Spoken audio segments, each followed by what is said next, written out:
Hello, and welcome to another update video on Ethereum. I'm here on the Ethereum daily time frame, and the market continues to be under pressure. Okay, we continue to move in this descending price channel to the downside.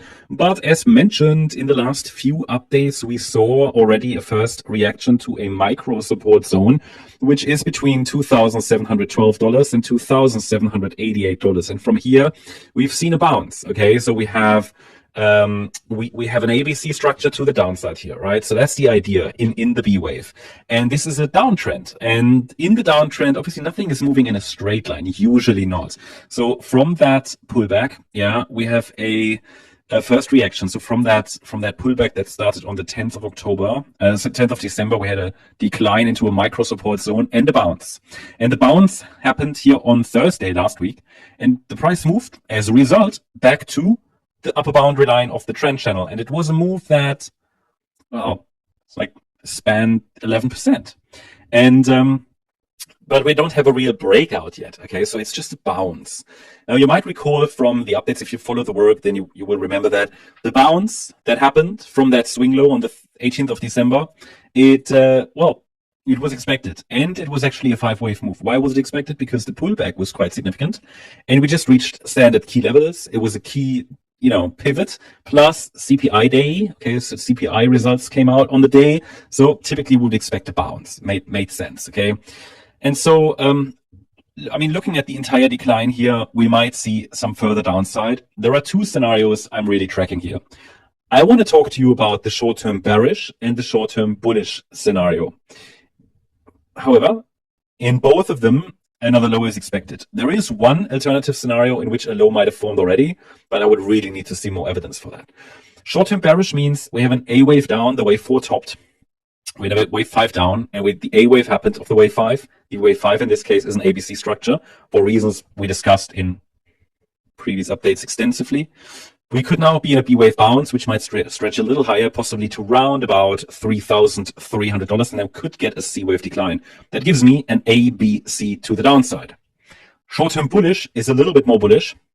In that case, wave 4 is actually still unfolding. We might even see a move towards 3,350 to 3,550.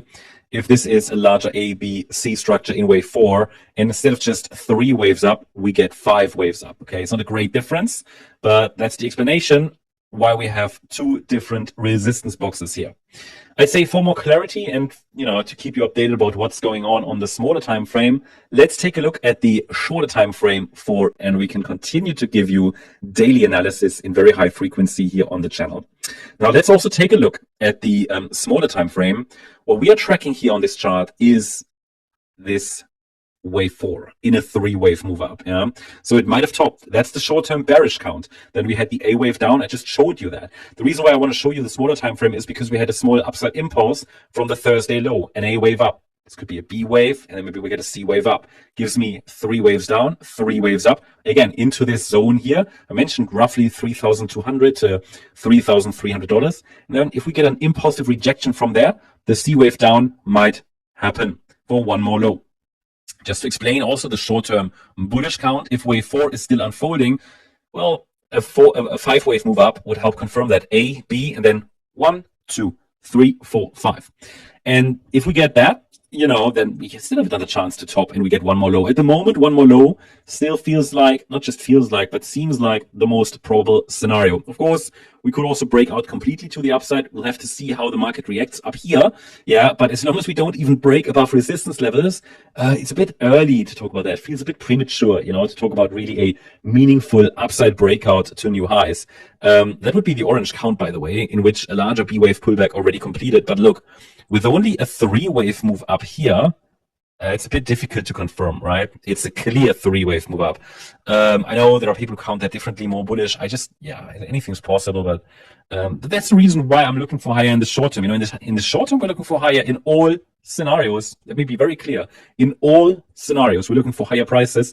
The micro support zone, which is relevant here, is located between 28.28 and 29.24. That's the micro support zone that's relevant. Maybe we've already bottomed here and we go up higher more directly. A bit difficult to read the nanostructure. Bottom line is, as long as we're holding that 2,828 level, higher prices are expected. That's the update on Ethereum. I hope you liked the update. If you did, please hit the like button, leave a comment, and subscribe. And if you really like the content, then please check out the channel membership. Also check out Bybit if you're interested. Thanks so much. Bye-bye.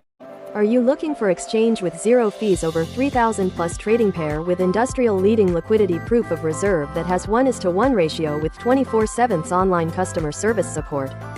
Scan the QR code to easy to direct MEXC website and start your first trading. Thank you. Trading is never as easy. But who say you can't have fun? In every minute you lend, the more you will enjoy. As you grow up in this industry, you will find yourself. And so round yourself with people who will help you to grow up as trader. It's hard in the first place, but I am sure you will be successful. As a trader, always remember trend is your friend.